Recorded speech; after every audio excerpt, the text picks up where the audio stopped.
Ma'am, you've been at the forefront of conducting research on the intersection, between cultural context and human development through your work at TISS. So I was wondering how you got interested in working in this field. I've been working in human development for 30 plus years, and that's my training. My interest has specifically been on socialization, children, families. And when you look at children and families, you need to look at women as well. Mhm. So, as I mentioned, my research showed that amongst women who were employed, 36% was subjected to domestic violence, while this number was 25% amongst unemployed women. So, through the literature review, I found that in most developing countries, domestic violence rates they increase with employment, and one of the hypothesized reasons for this is thought to be the inequality in access to divorce between men and women. So, have you seen a change in attitudes towards divorce in India? From us studies that we've done in Kerala, which Kerala again has a very high rate of literacy, but also has a very high rate of divorce.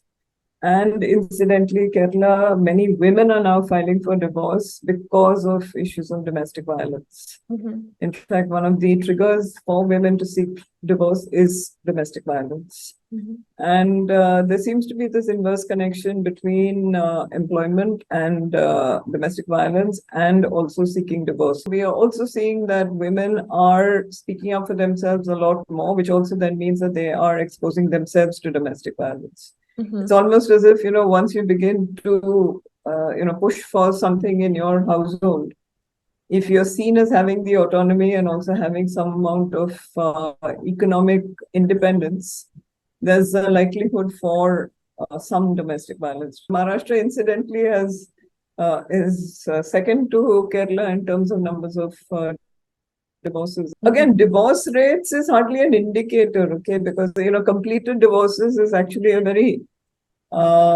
it's a small number, because by the time couples come in for the divorce proceedings, they've already probably been living in conflict for a long time.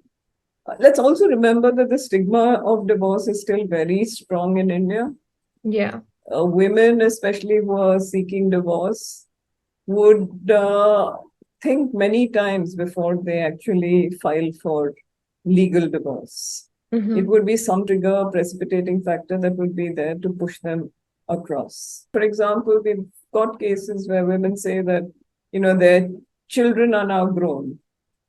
Mm. So they want to go through the rest of their life as single women. It's a miserable situation for women in divorce because, for example, the whole thing about trying to estimate how much should a husband pay. Mhm. How many women have access to say things like a husband's payslip? Yeah. And very conveniently, men say that, look, I've lost my job. The Mhm. house is not mine. It actually belongs to my mother, my brother, my brother's wife. The woman ends up not getting anything. Yeah. Many women, who support their husbands through, a lot of processes of married life. At the end of the day, how much are they going to get in terms of support, financial support?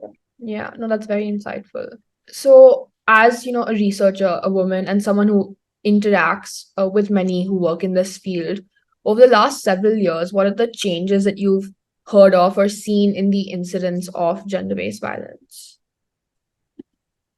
Incidence of gender-based violence is increasing.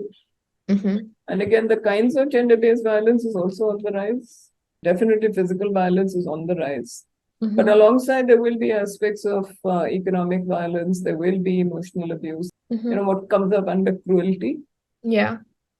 that's on the rise again. Again, men are trying to water down the, section 498A of the Indian Penal Code. Yeah. And right now, that is the one thing that women have that protects them. Yes, some women do take recourse to 498A when they shouldn't, but they blame them. I don't. Mm-hmm.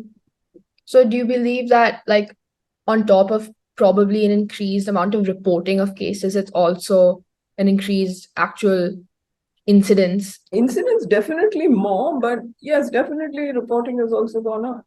There will be a section of women who decide that, look, I don't have to take this anymore. especially what we've seen in the Bombay Family Court, Mhm. is that the number of cases of couples filing for what we refer to as mutual consent divorce, Mhm. no fault divorce. The essential thing with a no fault divorce is it's a quickie.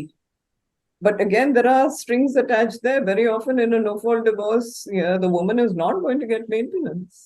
Mhm. It's usually women who are better off, who have some kind of family support, who would be, going in for this mutual consent divorce. Mhm. Now, coming a little bit to education as well. So, often for women in India, education or the lack thereof comes at the expense of work, especially in many low income households. So, what is your sense of how this barrier can be broken or how India has already been successful? Incidentally, what's happening is the gender gap in work reports from the UN, and they show very clearly that as Indian families are going up the income ladder, women are not being allowed to work. It's related with prestige. So when you needed the money, the woman went out to work. The assumption is when you go up the social class ladder, the husband should be earning enough to support the woman and the family.